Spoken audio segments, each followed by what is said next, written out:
Xin chào mừng quý vị và các bạn đã quay trở lại với Chiều Cao and Talks. Tôi là An. Và tôi là Bình. An này, khi nhìn vào các con số kinh tế năm 2024, anh có thấy một sự nghịch lý thú vị không? Đặc biệt là về vốn đầu tư nước ngoài FDI. Một câu hỏi rất hay của mình. Tôi biết bạn đang nói về điều gì. Thoạt nhìn nhé, tổng vốn đăng ký thì giảm nhẹ 3%. Có thể khiến ai đó hơi lo ngại. Nhưng cái câu chuyện thực sự ấy, nó lại nằm ở dòng tiền thật. Đúng rồi. Vốn FDI giải ngân, tức là tiền thực sự được đầu tư vào nhà máy, vào dự án, lại đạt mức kỷ lục hơn 25 tỷ đô la, tăng tới 9.4%. Chính xác. Tôi thích dùng một hình ảnh thế này. Vốn đăng ký nó giống như việc bạn lên kế hoạch đi du lịch. Còn vốn giải ngân là lúc bạn thực sự xách vali lên và đi, tiêu tiền cho chuyến đi đó. Điều này cho thấy niềm tin của các nhà đầu tư vào Việt Nam không chỉ là lời nói, mà là hành động rất cụ thể. Một hành động quyết liệt. Và họ đang rót tiền vào đâu nhiều nhất? Vẫn là công xưởng của thế giới, ngành công nghiệp chế biến, chế tạo. Đó là lý do tại sao khu vực FDI tiếp tục là cỗ máy xuất khẩu chủ lực, giúp chúng ta có thặng dư thương mại hơn 50 tỷ đô la. Một con số cực kỳ quan trọng để ổn định kinh tế vĩ mô. Chuyển từ những gã khổng lồ FDI sang những chàng tí hon dũng cảm của hệ sinh thái khởi nghiệp. Ở đây thì bức tranh lại có vẻ trầm lắng hơn. Mùa đông gọi vốn dường như vẫn chưa kết thúc phải không An? Đúng vậy. Lượng vốn đầu tư mạo hiểm vẫn chưa thể quay lại thời kỳ đỉnh cao.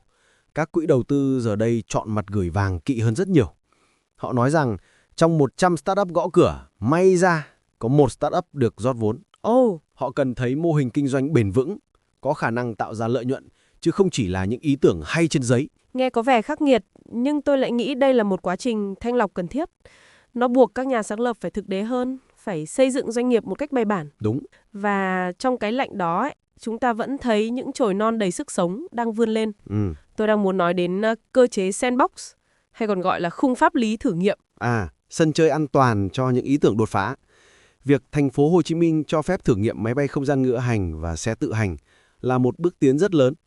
Nó cho phép công nghệ đi trước một bước, thử nghiệm trong thực tế để hoàn thiện, thay vì bị kẹt lại vì các quy định chưa theo kịch. Và một chồi non khác đang rất được quan tâm là climate tech, công nghệ khí hậu. Các start-up về năng lượng tái tạo này, nông nghiệp bền vững hay là xe điện đang dần trở thành tâm điểm. Đây không chỉ là xu hướng đâu nhé, mà nó còn là tương lai của nền kinh tế xanh mà Việt Nam đang hướng tới. Từ những hạt giống đang nảy mầm, chúng ta hãy nói về một lĩnh vực đã thực sự bùng nổ thành một khu rừng trong năm qua. Thương mại điện tử, tăng trưởng 20% để đạt quy mô hơn 25 tỷ đô la. Bình có thấy choáng ngợp không? Thực sự là một con số biết nói. Nó cho thấy mua sắm online đã trở thành một phần không thể thiếu trong đời sống người Việt. Và cuộc chơi cũng ngày càng thú vị. Bên cạnh các sàn lớn quen thuộc, sự trỗi dậy của TikTok Shop với mô hình Shopitainment, tức là vừa giải trí vừa mua sắm, đã tạo ra một làn sóng hoàn toàn mới. Họ đã biến việc lướt xem video giải trí thành một hành trình mua sắm liền mạch. Nhưng mà có một pháo đòi cuối cùng mà thương mại điện tử vẫn chưa hoàn toàn chinh phục được. Là gì vậy? Đó là thói quen thanh toán khi nhận hàng.